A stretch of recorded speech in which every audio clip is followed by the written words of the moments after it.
Hi, this is Scott Garibay, and today I am going to be talking about The Get Down. So The Get Down is a very interesting new project that they just released on Netflix, and The Get Down is the story of the death of disco and the rise of raps, specifically in New York City in the Bronx. And so it's really very historical. It's absolutely fiction, and it's told in a very stylistic way, but it's really very historical. It's almost like a historical novel of the death of disco, the rise of rap, and the Bronx. And so two of those I'm extremely interested in.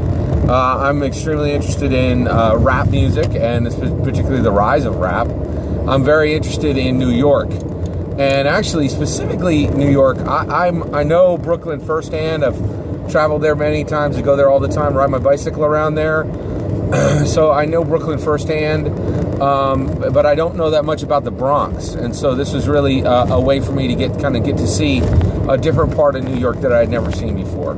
So I will say I very much enjoyed The Get Down, but I have to put a caveat to this.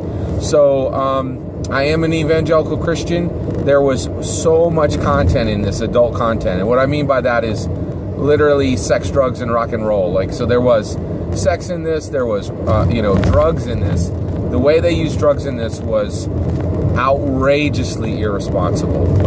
Just anyone who interacted with drugs in the way that they showed in this film, I think would just die very, very quickly, or would have all of their independence stolen.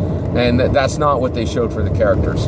So, all right, so I am an evangelical Christian. I know a lot of people aren't, but just from a practical perspective, I thought it was a really bad decision of Netflix to put as much adult content in as they did. And the reason why is this story is really fundamentally about high school students and about junior high students. Those are the majority of the main characters are high school students and junior high students, and that's who's going to be attracted to watch this movie, and that's even who is going to get the most about it. The film is about the decisions you make as a young person and how they'll affect the paths of your lives. So this is really a film that I think should be available to a large audience. It should be available to junior high kids and high school kids, and the content that is in it makes it inaccessible to anyone but 21 and above, and frankly there's content in there that nobody should see. And so that was very disappointing, and I think it's just a sign of immaturity from Netflix, and I desperately hope they grow out of this. So one of the things is they aren't bound by network rules, and so they have the ability to put content into every project they make that is adult content, and I'm hoping they're going to figure out that just because you can doesn't mean you should, right? So hopefully, Netflix will come around to that.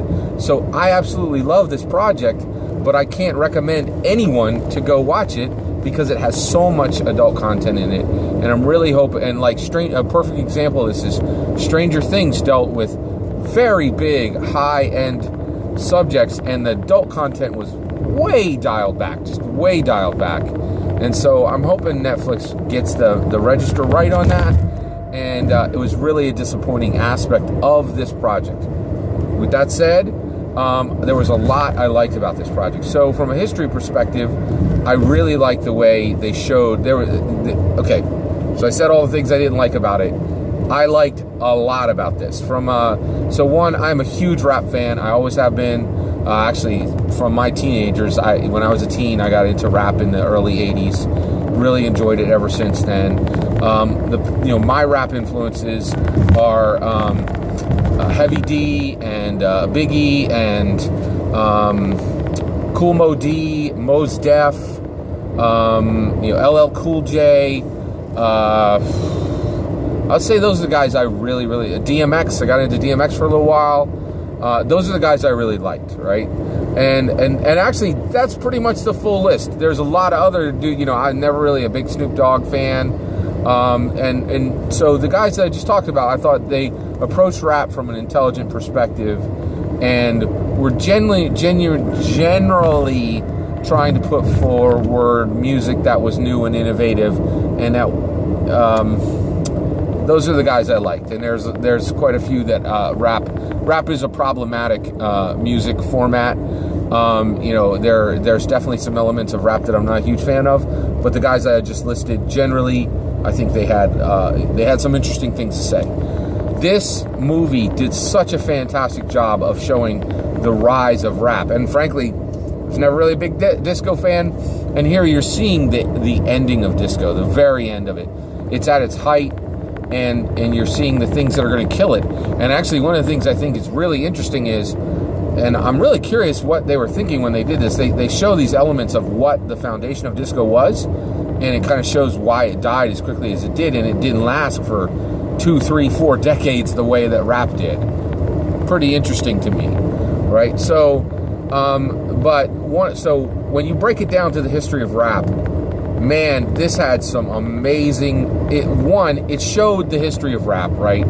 Through the mixing of songs, and how the turntables, 2 turntables and a mixer was what a mix master needed, right? And they really just showed you in the story what a mix master was and why they changed music forever, right? And I was like, holy cows, that is mind-blowing. Basically, one of the things they showed is, a mix master, by being able to take beats from 2 different albums and lace them together on the 4/4 beat, right? Or on a syncopated beat, you could have, the music never had to stop. You never really had that dip between songs, right? So you could just keep a party going. And I mean, that's a technical aspect, right? And it's a very technical aspect. But one of the beautiful things about this project, the director is Baz Luhrmann, and one of the things he did was he showed all of the technical aspects in the story. So the story has these amazing characters. One of the amazing characters was Shaolin Fantastic. So Shaolin Fantastic was a DJ, a mix master who was learning his craft and was at the very start of his career, and he was learning his craft from Grandmaster Flash, right? And Grandmaster Flash, I'm almost positive, is a historical figure, from Bronx, from New York, right? And they had, like Ed Koch is in this movie, like, so there's an actor who plays Ed Koch, but the guy running for mayor, he's in this. So like there are historical elements that are mixed in directly with the story. And so Grandmaster Flash is one of those. So the way they show the story of how Shaolin Fantastic grows his mixmaster skills is he is a student of Grandmaster Flash, right? Well, the way they do this is they set this up in a way that matches the master-apprentice roles straight out of a kung fu movie, right? So they use the term Osu, and Grandmaster Flash refers to Shaolin Fantastic as Grasshopper, right? Straight out of the old, the Western movies, right? Straight out of those old kung fu westerns that would come out in the 70s. So good. Like the storytelling in this is mind-blowing, like just really, really solid storytelling, right? And again, I hate to harp on this, I wish this show was more accessible to more people, and I really wish it was accessible to young people, because it's got some great lessons in it, and it's got some great history in it, and in its current format, it is completely inaccessible to anyone under the age of 21, which is really, really sad. So basically, you get to see what a mixmaster was. You also get to see, like, they broke down rap into its base elements, right? So you have the mixmaster. That is a base element of rap, right? Well, what else is a base element of rap? Is the rapper themselves. In this movie, they have this character named Zeke. Zeke is a wordsmith. And so Grandmaster Flash tells Shaolin Fantastic, you have to go and get a wordsmith, right? And so he does. Oh, by the way, I don't think I've actually given any spoilers at this point. all my content all the time will have spoilers, so just be aware. All right, so going forward, you definitely may catch a spoiler or two. All right, so Shaolin, he tells Grandmaster Flash tells Shaolin Fantastic, you've got to get a wordsmith, right? So he does. He goes out and he gets a wordsmith, and this poet, this writer, a writer and a poet, and that was brilliant, just showing, hey, if you're going to be a rap artist, if you're going to be a rapper, you have to be a writer and a poet, right? And I thought, wow, it might seem obvious to some, but I definitely think that the best rappers are writers and poets. They're both. You really have to be a writer, and they really showed that in this film. And that's another thing. Let's talk about this as a film, right? So this was a $120 million project from Netflix. That is the budget. That is a blockbuster budget. That is a blockbuster budget, which is just tremendous, right? So one of the things that's really interesting about Netflix is they are doing something that has never been done, which is they're making 7, 8, 10-hour movies. Nobody's done that before. That's what Stranger Things is. Stranger Things is an 8-hour movie, right? And now The Get Down is, it looks like about a 6 or 7-hour movie, right? Which is really unique. That's a new, almost like a new genre in some ways, right? It approaches being a new genre. So really, really interesting. There was another character. So you have, and then The Get Down is actually, what it took to bring together mixed masters and rappers, right? And this is all at the birth of rap, right? Particularly East Coast rap, right? And so it was really, really very, it was really fascinating. But it didn't end there. There was another fascinating character, and that was Dizzy. So Dizzy is part of Shaolin Fantastic and Zeke's crew, and he is one of the, they call their crew the Fantastic 4+1, which is another really cool thing. So this movie was saying that, the rap culture was deeply influenced by the comic book culture. Absolutely true, right? And they were also, influenced by Kung Fu theater, and so it was great to see rap culture and then see the elements, broken down, almost like deconstructed in how it actually, in how it was actually put together, right? Well, Dizzy is a bomber, or Dizzy specifically is a graffiti artist. And so what he would do is he would do these, huge, like 5-10 feet high, 30, 40, 50 foot long pieces of art on trains, right? And they showed how, people in the Bronx would view this graffiti. They would just go up on rooftops and they would watch as these trains would go by with these massive tags. And so Dizzy goes by the name Rumi. That's his tagger name, right? And so that was also just a fantastic part of the Get Down, was how they talked about graffiti, right? And I have a, graffiti absolutely fascinates me. I love graffiti. I love to see it, and the only time I don't like to see it, I like seeing people tag their name on something, and but I also, as a regular person, I understand, people don't want to deface somebody else's property, right? But I really do think graffiti most of the time is art, right? And so, and especially on trains and on public spaces, especially if there was nothing going to be there before, I don't think it's right, but I am absolutely fascinated by it. And I always have been. I've always been fascinated by graffiti, right? Because I think it is really fascinating. And it's really interesting just to see how there's a culture that surrounds graffiti, and graffiti still exists today. So I live in Philadelphia, or I live near Philadelphia, and specifically I live near Chester. Now, Chester is a blighted area, and every weekday, I get in my car and I drive under a bridge that every day or every other day has a train on that bridge. And I mean, it's 2016 and I routinely see tags on that train. And every day I look up and I'm like, oh, is there going to be a cool tag there? And it's fascinating to see the tags, to see the artistry they use, to see the tags that they put there. And I just think, wow, you know, it took courage, it took timing, it took planning. You know, so graffiti is mischievous. It's definitely wrong. And I think it, here's my point. On graffiti. Graffiti should absolutely be illegal. You know, that's my take.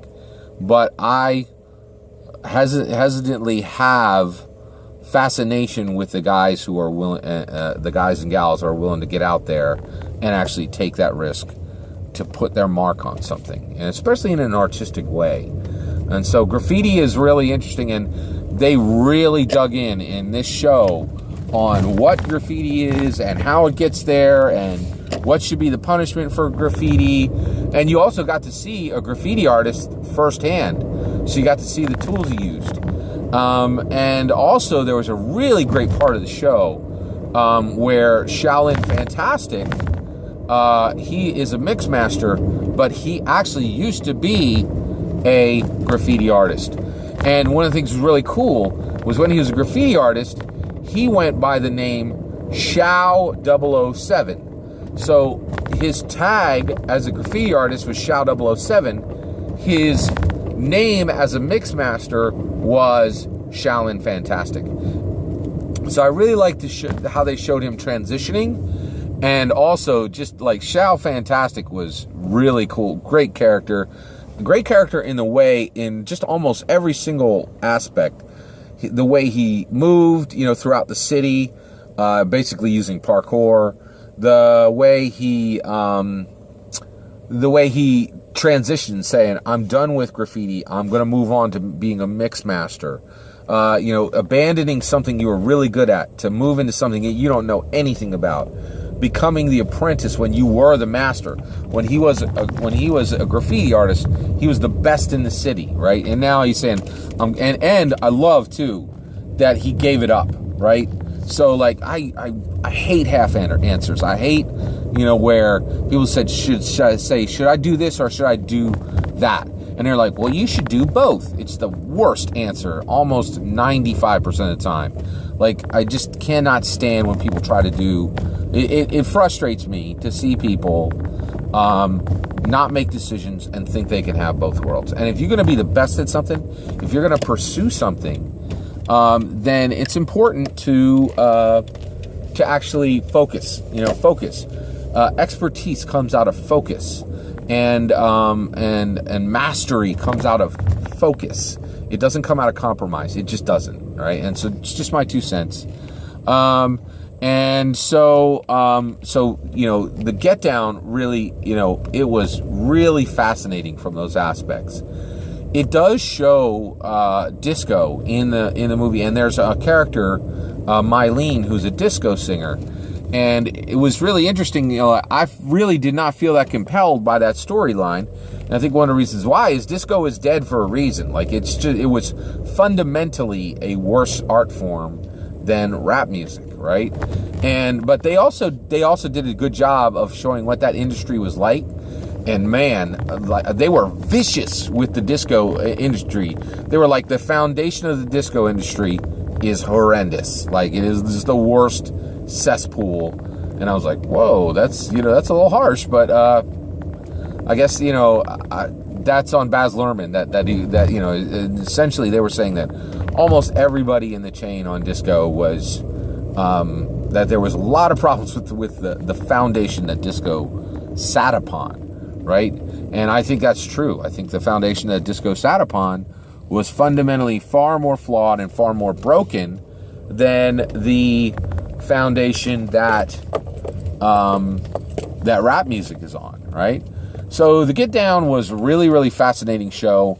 Yeah, it had a lot to say. I don't think it really showed... I wish there had been more lessons in it. You know, like, it had an opportunity to make some points and to make some lessons. But as a story of rap music, and as a story of the Bronx, And as a deconstruction of the rap genre, I've never seen anything like the Get Down. Very, very unique project. Really, really interesting. Thank you.